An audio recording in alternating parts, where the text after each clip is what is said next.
Assalamualaikum viewers. So, how to accommodate needs of multiple audience? So, cover memo is for student, executive summary for director, introduction is for general public everyone, and discussions for assistants, and appendix is for programmer. Knowledge of the multiple matter. Being a technical writer, you need to work on the matter that what your audience knows about the subject matter. Your audience may be high tech, low tech, lay, and multiple.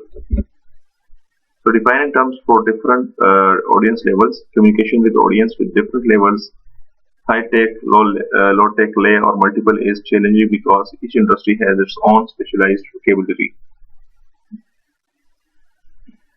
It is your responsibility as a technical writer to define terms that might be unfamiliar to someone of your audience. You can accomplish these goals by using words or phrases that define your terms, sentences that define your terms, extended definitions.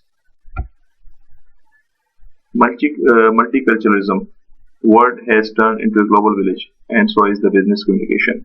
It requires the sharing of written information between business people from many different countries. Multicultural communication. Technical communication across different cultures is now a fact of life, or is now a fact of life in the business, technology, and academic worlds.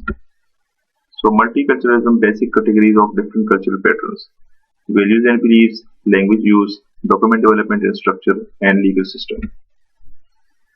So values and beliefs, gender roles and attitudes towards time.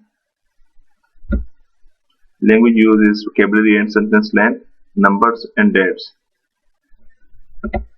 Documents development and structure, individual and group orientation, the nature of evidence, organization, directness and indirectness, graphics, and document design.